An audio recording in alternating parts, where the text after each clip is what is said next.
ഇനിയുള്ള കാലത്ത് കുറെ കൂടി നമ്മൾ ശ്രദ്ധിക്കണം. റഹിമല്ലാഹു വാലിദൻ ആന വലദഹു അലാ ബിർരിഹി എന്ന ഹദീസിലുണ്ട്. എന്താണ് പറയുന്നതിന്റെ അർത്ഥം?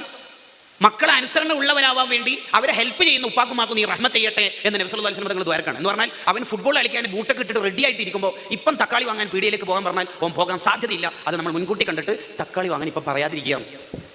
ആ പാരന്റിന്റെ ഒരു മനോഹാരിത നിങ്ങൾ ആലോചിച്ച് നോക്കിയേ. കേട്ടോ കണ്ടകള് ഈ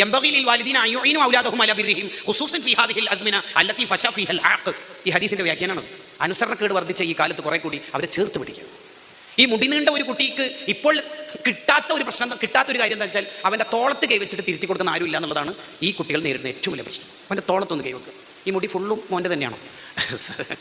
അല്ല ഇത്താത്തൻ്റെ താറ്റം കടം വാങ്ങിയതാണോ? നാളെ കുറച്ച് കുറച്ചാലോ ഫുള്ള് വേണ്ട. ഈ സിഗരറ്റ് വലിക്കുന്ന ആളെയും ലഹരിയിൽപ്പെട്ട ആളെയും തിരുത്താൻ ഇബ്നു ഹജർ പറയുന്ന ഒരു റൂട്ടുണ്ടല്ലോ.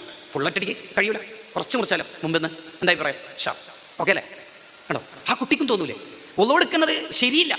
ആ ഒളവെടുക്കുന്നത് ശരിയില്ലാത്തൊരു ചെറുപ്പക്കാരൻ്റെ അടുത്തേക്ക് ഇമാം ഷാഫി റളിയല്ലാഹു അൻഹു, ഷാഫി ഇമാമിൻ്റെ ആണ്ടല്ലേ, ഷാഫി ഇമാം അടുത്ത് ചെന്നു. എന്നിട്ട് ആ കുട്ടിയോട് പറയുന്നുണ്ട്, ഐ ബുനയ്യ, ഓ കുഞ്ഞുമോനെ. ആ വിളിയിൽ തന്നെ ഉണ്ടാവില്ല എല്ലാം. ഖുർആനിൽ രക്ഷിതാക്കൾ മക്കളെ വിളിക്കുന്ന വിളിയിലൊക്കെ അങ്ങനെയല്ലേ ഉള്ളത്. യാ ബുനയ്യ ലാ തഖ്സുസ് റുഅ്യാ, യാ ബുനയ്യ ലാ തുശ്രിക് ബില്ലാ. യാ ബുനയ്യ എന്ന വിളിയാണ് കേട്ടോ. ഐ ബുനയ്യ, ഓ മോനെ. അപ്പോൾ ആ കുട്ടി നോക്കി, അഹ്സിനിൽ വുളുഅ, മോനെ വുളു നന്നാക്കും മോനെ, എങ്കിൽ യുഹ്സിനുക അല്ലാഹ്, മോനെ അള്ളാഹു നന്നാക്കുന്നു എന്ന് പറഞ്ഞാൽ അത്തരം ഫ്രീക്കന്മാർ മിക്കവാറും കേൾക്കൽ നീ നന്നാവില്ല എന്ന് മാത്രമാണ്.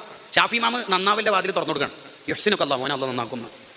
ആ കുട്ടി അടിപൊളിയായിട്ട് ഉള്ളെടുത്തു മാത്രമല്ല, ആ കുട്ടി ഉള്ളെടുത്തിട്ട് പിന്നെ ഷാഫി ഇമാമിനെ പരിധി പള്ളിയിൽ കണ്ടെത്തിയിട്ട് അങ്ങോട്ട് പോയിട്ട് വളരെ വിനയത്തോടു കൂടി ഇരുന്നിട്ട് ചോദിക്കുന്നുണ്ട്, ഔസിനി എന്നൊന്ന് ഉപദേശിച്ച് നന്നാക്കി തരും ഉസ്താദേ, എനിക്ക് നന്നാവണം എന്ന് പറഞ്ഞാൽ വളരെ സോഫ്റ്റ് ആയിട്ട് എന്നോ വീഡിയോ കോൾ ആയി കണ്ടതിൻ്റെ ഒരു പേരിൽ അസുഫ ദർസിനെ ക്ഷണിക്കാതെ തന്നെ വന്നു എന്നാണ് അതിൻ്റെ വ്യാഖ്യാനം.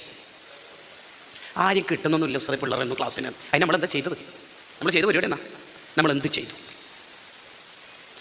അപ്പോൾ കുറേ കൂടി നമ്മുടെ ഒരു ഇടപെടലിൻ്റെ രീതി തന്നെ മനോഹരമാക്കുക എന്നുള്ളതാണ് ഏറ്റവും പ്രധാനം. നമുക്ക് കുറേ ട്രെയിനിങ് കിട്ടൽ തന്നെയാണ് ഏറ്റവും പ്രധാനം. അതാണ് പാരൻസിന് കൂടി പകർന്നു കൊടുക്കണം എന്ന് പറഞ്ഞതിൻ്റെ ഒരു താല്പര്യം.